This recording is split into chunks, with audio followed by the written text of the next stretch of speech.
जैसा कि हमने बहुत सारी वीडियो बनाई है आवाम की गलतियों पर, इन गलतियों का इजाला बहुत ज़रूरी है। आवामुन नास के अंदर आजकल अकायद की बहुत ज़्यादा गड़बड़ी है, अकीदे बहुत बेकार हो गए हैं। इसीलिए जब हमारे अकीदे बेकार हो गए हैं तो हमारा अल्लाह पर यकीन भी कम ही रह गया है, कुरान पर यकीन कम रह गया है। अल्लाह की इबादत के लिए हमारा दिल पसरता नहीं, अल्लाह की इबादत के लिए हमारा दिल तैयार नहीं होता, कुरान की तिलावत के लिए हमारा दिल तैयार नहीं होता। क्यों? क्योंकि हमारे अकीदे गलत हो गए हैं, अल्लाह से भरोसा उठ गया है। इसलिए इंसान आज दर दर की ठोकरें खा रहा है।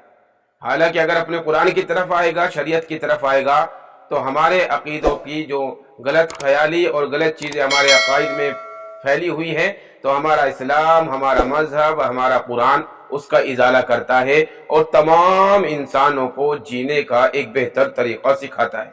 अवामुन नास के अंदर जो गलतियाँ फैली हुई है, जो गलत फैले हुए हैं, उसके अंदर अक्सर एक गलती ये भी करते हैं, अक्सर ये कहते हैं कि अगर हाथ की हथेली में खारिश हो जाए, हाथ की हथेली में खारिश हो जाए, तो अक्सर नादान लोग और जाहिल लोग अपनी जाहलत के एतबार से, अपने अकीदे की गड़बड़ी की वजह से ये कहते हैं कि अब हमें माल मिलने वाला है। तो अब अगर हम ये अकीदा मानते हैं तो पता ये चला कि हाथ की हथेली की जो खारिश है उसके ऊपर हम यकीन रख रहे हैं। हालांकि ये बात ढकी छुपी नहीं है, ये रोज़े रोशन की तरह आया है कि दौलत और रिज़्क दोनों का मालिक अल्लाह तबारक व तआला है। हम बार बार यही बात बताते हैं अपनी वीडियो के अंदर कि दौलत और रिज़्क और इंसान का मालिक अल्लाह तबारक व तआला है। इंसान अल्लाह के हुक्म के बगैर कोई चीज़ इंसान को नहीं मिल सकती। अल्लाह के हुक्म के बगैर इंसान एक अपना हाथ भी नहीं हिला सकता, अपनी उंगली भी नहीं हिला सकता। तो फिर हमारे हाथ में अगर खारिश हो जाए तो ये माल मिलने की कैसे निशानी हो सकती है? तो ये बिल्कुल गलत है, ये अकीदा बिल्कुल गलत है।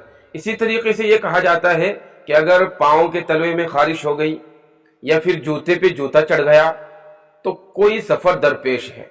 तो हमारी आवाम बहुत सारे इसके अंदर मुलव्विस है, वो ये कहते हैं कि अगर जूते पर जूता चढ़ जाए या पैर के तलवे में खारिश हो जाए तो इंसान कहीं जाने वाला है, यानी इंसान को कोई सफ़र दरपेश आने वाला है, कहीं वो सफ़र करने वाला है।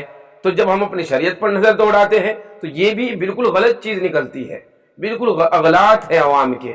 इसलिए हमारा जो बनाने का वीडियो मकसद ये है कि हमारी अवामुन नास जितनी भी दुनिया के अंदर है, उम्मत मुस्लिमा दुनिया के अंदर है, हमारी माएँ बहनें हैं, तो इन तमाम चीज़ों को सुनकर अपनी गलतियों को सुधारें, अपने अगलात को सुधारें और अपने अकायद को दुरुस्त करें, क्योंकि इसी में हमारी कामयाबी है। अगर हमारे दिमाग के अंदर गलत अकीदे बैठ गए या गलत रस्म व रिवाज बैठ गए या गलत तरीक़ा कार बैठ गए, तो यकीन जाने कि ये अकीदे गलत सलत जो होते हैं ये इंसान को तबाह व बर्बाद कर देते हैं। इसलिए मेरी तमाम इंसानों से और इस ज़मीन और इस आसमान के नीचे, इस ज़मीन के ऊपर बसने वाले तमाम इंसानों से, तमाम अल्लाह की मखलूक से यही गुजारिश है कि अल्लाह के लिए अपने आप को सुधारे और अपने अकायद को दुरुस्त करे और अपने अकायद को इस्लाम के सांचे में ढाले, अपनी ज़िंदगी को कुरान के सांचे में ढाले और अपनी ज़िंदगी को शरीयत मुहम्मदिया के सांचे में ढाले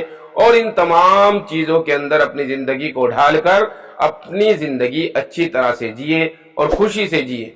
अल्लाह तबारक व तआला हम सबको अमल की तौफीक अता फरमाए और हमारे अकीदों को दुरुस्त फरमाए और हमको अपनी शरीयत के मुताबिक, अपने नबी की सुन्नत के मुताबिक, अपने कुरान के मुताबिक और अपने अल्लाह तबारक व तआला अपने अहकाम के मुताबिक हमें ज़िंदगी गुजारने की तौफीक अता फरमाए। आमीन।